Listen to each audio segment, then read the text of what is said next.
All right, what is going on, ladies and gentlemen? How is it going? I am Is There No One Else? And today's video, we're going to go over the 6.3.2 patch notes. Now, before we get to this, I wanted to provide a couple things. I have a few more clips from the AAP event, just some fun footage on Stamina Necromancer, bombing video coming in. I also did a podcast with JTK Gaming. When it gets posted on YouTube, I will post it in my community channel if you guys want to go check it out. It was a fun discussion. If you guys want to go watch that, he's a good guy. He streams. He's an Aussie streamer. If you want to go check out his stream, I'll provide a link to his Twitch channel as well. It was fun. I was glad he had me on there.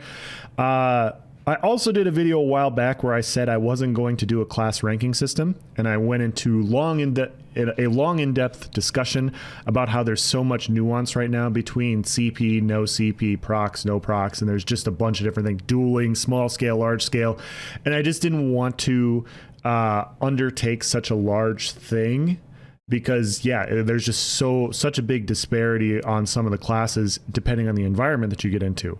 But he kind of thrusted it upon me, and we did a class ranking system for solo CP outnumbered PvP. And so it's just for solo. There's a ranking system flying around. I posted it on my Twitter, and it was kind of off the cuff. It was an off the cuff, like I hadn't really thought about it too in depth, so I just kind of put them where I thought. I've thought about it a bit more. There's some things I would adjust a little bit, but that video is coming out this week as well, where I go in depth. So yeah, JTK, he thrusted it upon me, and now I will be the one doing the thrusting. So yeah, that video will be coming out this week. Just going through different things. As you guys know, I will go into detail. I'll explain my thoughts on it, and where I have your classes. And honestly, ranking systems are fun, but yeah, there's a big difference between solo outnumbered PvP and a 2 or 3 man group. So if you get upset about where the class ranks, just know that those are my thoughts on playing it solo, and I'll explain my thoughts on it in a small group and whatever. So yeah, that will be coming this week. Now, into the patch notes. These are the third set of patch notes. I didn't read the ones last week because they weren't really worth discussing. These ones are, and yeah, let's dive into it. We will just fly through. We got anniversary Jubilee on the PTS, combat and gameplay. Meticulous disassembly. This passive is currently not working when used in tandem with the max rank of some crafting skill passives. Medium armor's area of effect damage reduction is currently granting 100% mitigation against attacks in some cases, rather than its proper value. I mean, I don't see what the problem with this is. Like, why can't we have 100% mitigation?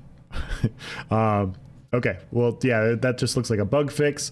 I was obviously joking, guys. I'm joking. My sarcasm is very dry.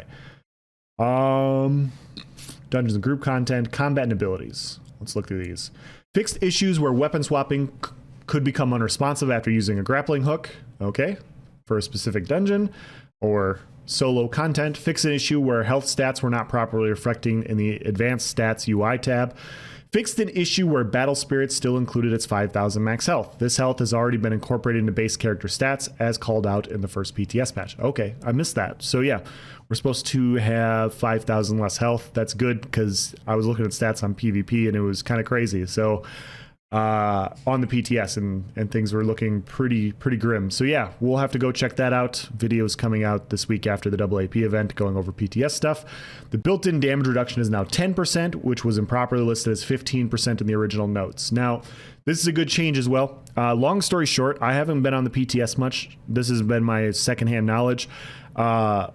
A lot of guys in my Discord have been. If you guys aren't in the Discord, I have a link in the description if you want to go check that out. We just hit 2,000 members in the Discord last week, which is pretty cool. It's a theory crafting PvP Discord where people discuss PTS stuff, different class things. The only rule there, guys, is don't be an asshole. That's all I ask. You know, if you guys want to provide your opinion, if you have a different set of opinion, that's fine. Just, yeah, there's 1,000 other Discords you could go to where you could be toxic. It won't be tolerated there. So yeah, that's the only rule. But long story short, a lot of people have been dueling there on the PTS, testing different things out. A few guys, Yepin, I hope I said your name right, and my buddy Kuro, they were both in there. They were dueling Stam DK versus Stam DK. They had to take out their defensive CP in order to kill each other. That's how lopsided the defensive passives are when you looked at them. I posted videos on it a couple weeks ago. They just looked extremely loaded, and the 15% built-in mitigation was part of it, so this reduction is going to be good. What you're going to see is a lot of reductions on the defensive CP, and I think it's needed because, yeah, a lot of people have been saying in my Discord that people are really tanky. People are really hard to kill. Even with the stats, they just weren't hitting very hard. People had high health. It was just going to be very, very tough to kill people in CP, which is not enjoyable. So, yeah, that's what these notes are, and that's where they're going to be going. A lot of people were talking about it, and that's why we're getting the reductions we're getting, and we'll have to test them. So, yeah. Fixed an issue where the adjustments to the champion point experience curve mentioned in the original notes was not properly working. The emotes can no longer be started while blocking. Okay. Blocking during emote will now interrupt it. That's too bad. Buffs. Reduce the bonus value of the following buffs to 30%, down from 40%. Major endurance, major fortitude, major intellect. These are stamina, health, and magic recovery. These are the ones you get with tri-stat potions. They buffed it to 40% recently. This has created some aspects of the unkillable builds that you see. And in no particular form, like getting more built-in recovery allows you to build in more damage. It allows you to build in more survivability. So specs that have health-based heals, the fact that you get more magic recovery built into them, it allows you to sustain a lot better. Now, as an example, a few patches ago, it was actually decently hard to make a decent werewolf because you had to build in so much mag recovery, and they incorporated a few sets since then, the Alessian Crimson combination, that allowed that to not really be a thing, but then they also buffed magic recovery to where now you can wear a bunch of different sets. And so a lot of that has kind of come hand in hand with some of the tankiness that you see. Some of the built-in sustain just makes fights go on for a long time in CP PvP, and so I think these changes make a lot of sense. So 40% reduction to 30% makes a lot of sense in my opinion. Reduce the bonus value of the following buffs to 15%, down from 20. Minor endurance, which is you get from rally. Yeah, with rally and with a tri-stat potion, serpent, and my food, I was rocking like 3,000 stamina recovery on my stamina necromancer. Like, it's just really, really easy to build recovery. So these coming down a little bit makes a lot of sense. Let's see what the developer comment says. Based on the many changes to the champion point system and overall data we've gathered from the live servers, these recovery-related buffs were slightly overtuned when paired with recovery bonuses, which is contributing to larger problems with hard-to-take-down builds in PvP and PvE alike. Wow, I did not read the developer comment, so we're on the same page here. With these adjustments, we still want to better reward players who spec for recovery than in the past, but with less of the delta between those who find sustain through other means. All right, makes sense to me. The old buff was 20% here, so that it's still going to be a 10% buff from last patch. It's just coming down a little bit, so it makes sense. Makes a lot of sense. So let's see the developer comment on the champion system. In efforts to further reduce the amount of vertical progression the updated champion system has in regards to passive power, we have reduced the maximum number of stages of many stars that do not require slotting to the champion bar, and adjusted some outliers to be more in line with our expected results. These adjustments will only affect those who are very high in champion points and will have a very little effect on those in the early and middle stages of champion progression, who are focusing on grabbing their slotted stars and unlocking pathways before topping out each node. So a lot of these, if you guys want to read these, you can go back and look at, I think Alcast has it on his website, the different trees, but there's certain CP points where for each 10 points you get a certain amount of pen or healing or whatever. That's what they're talking about here. So when we read this, not that you need to know any of these off the top of your head because I don't know them either, but they're reducing the following stars to a maximum of 4 stages rather than 5. So Blessed, Defiance, Eldritch Insight, Elemental Aegis, Hardy, Hasty, Hero's Vigor, Piercing, Precision, Preparation, Quick Recovery, Sprinter, Tireless Discipline, and Tireless Guardian.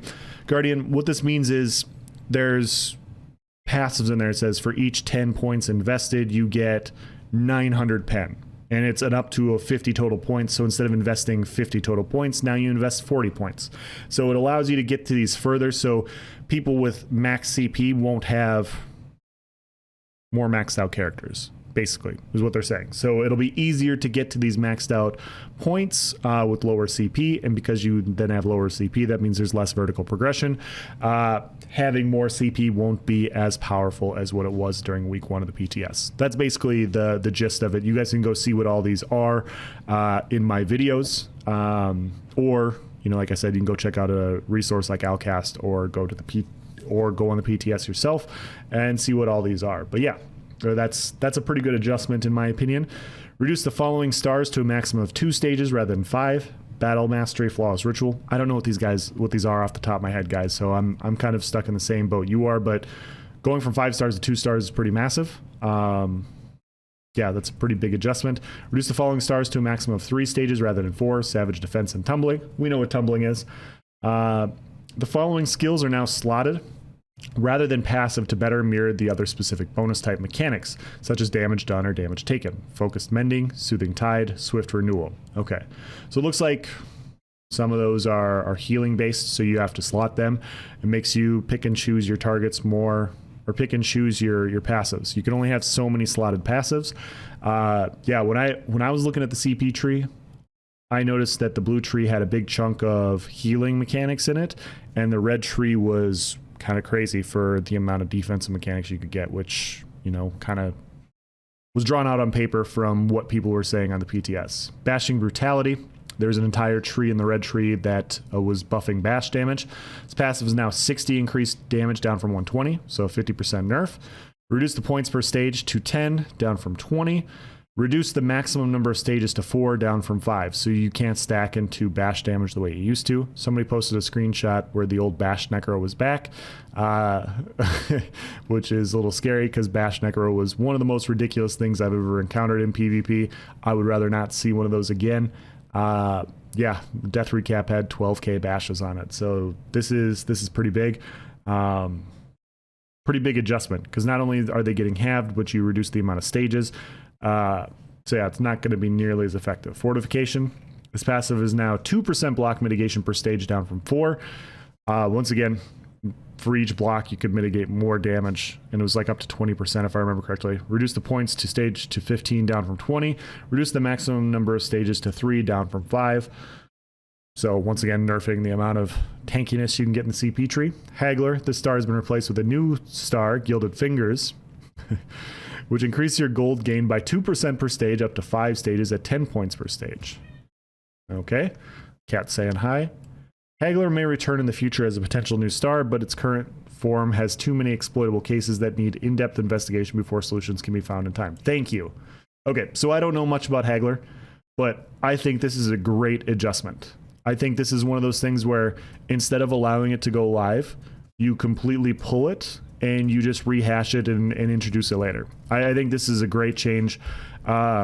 Not to rehash old things. There's been stuff that's come out in the PTSs in the past where I wish they did stuff like this. It's great that they're doing it now. So I just want to say, if stuff like this happens, please do more of this. This is great. Infamous. Fix an issue where this passive did not work as stated. Spirit Mastery. This passive is now slotted rather than passive. Okay, increase the points required to the start of 50, up from 33. All right. Once again, we'll have to go and look and see what all these do. Steed's Blessing. Reduce the movement speed granted for this passive to 0.4% per stage, down from 1%. This was done to help reduce the delta in speed experiences between players who slot this and those who do not, as auto-combat movement speed doesn't have a hard set bonus efficiency standard. Okay. Strategic Reserve. Reduce the health recovery to per 10 ultimate granted from the star to 30, down from 50. Now, I've talked about this in a few videos. Talked about it in JTK Gaming's podcast. You can have up to 500 ultimate, and so this CP tree was giving you 2,500 base health recovery. And that in and of itself made heavy armor the best thing to run. So you could get 2,500 base health recovery. You think about, you stack that with a potion passive with 40% more on top, with continuous, getting 10% more recovery on top of that. And then you also get 4% more health recovery per piece of heavy armor slotted. Then you add the 400 to 500 health recovery you get from food like Tri-Stat Gold food. You get the health recovery you get from stats like Eternal Vigor or Alessian, and people were running around with 10,000, 11, 12. I even saw 13,000 health recovery on builds on the PTS. And so it was really easy to stack. And if you think about how much health recovery 10k plus health recovery is, that's essentially more than what you get from Vigor, and you're going to get it all the time. You don't have to worry about the game lagging, you just get it. And so that was creating a lot of the unkillable build situations. Reducing this now means you get 1500 at base. So you get 1500 base health recovery, and now you can only buff it by 30% with a potion instead of 40. So it's a pretty substantial nerf down. I don't know if it's enough because you can stack a lot of health recovery. You can stack quite a bit. You can make survivability pretty easy. We'll have to look at, once again, we'll have to look at it on the PTS, but this is a good change. This is definitely a good change in the right direction. I might need to go a little bit further, but yeah, that's what the PTS is for. We have quite a few more weeks before it goes live to figure this out. But yeah, this was the biggest one that was creating the disparity, in my opinion, was the health recovery ultimate passive, because yeah, it's it was ridiculous. Tempered Soul. This passive now grants 5% more resources when you resurrect, down from 10%. Reduce the points required per stage to 25, down from 50. Improve the readability of the links between champion skills. All right. Itemization and item sets. In accordance with the recent change to item sets to not be usable while outside of combat to be manipulated as pre-buff sets, the following sets now only grant their effects or activate while in combat. Elfbane, Jorvold's 7th Legion. So you're not to be in combat to get these buffs, which is too bad from a PvP perspective, because it just means you don't have the health recovery before somebody attempts to gank you. You know, sometimes you're riding from keep to keep, you get sniped. Not that you have that 7th Legion buff anyways, it's just, you know, you want to activate it before you get into combat, and it's a little annoying, but I guess a lot of a lot of changes like this are PvE related. A lot of people were switching out gear to pre-buff before a fight to get different things for trash pulls, and then switching gear. And I don't know if it's these specifically, but yeah, apparently that was a thing, and a lot of sets like this have been adjusted in the past because of that reason. Dungeon sets, Deadwater's Guile. The set now only activates on your killing blows rather than shared killing blows in order to help reduce the stacking effectiveness it has in large groups. Once again, I was told that that's more of a PvE change. Monster sets, Celine fixed an issue where the set could be procced outside of melee range with some attacks. Deadwater's Guile is also a huge change for PvP. This was a very popular set, or is a very popular set among ball groups for good reason. Before, it was when an enemy around you dies, you gain 15 ultimate. Getting more ultimate faster is really nice for killing people. Now you have to get the killing blow yourself in order to get the proc. So yeah, that's nerfing its effectiveness quite a bit in PvP. Overland set, Sench's Bite. The set now procs whenever you dodge an attack rather than when you activate roll dodge. Interesting. Increase duration to 10 seconds, up from 8 seconds. Fix an issue where the set's tooltip did not state. It also affects your critical healing done. This change was done to help decrease the amount of alpha strike potential it has before combat has begun.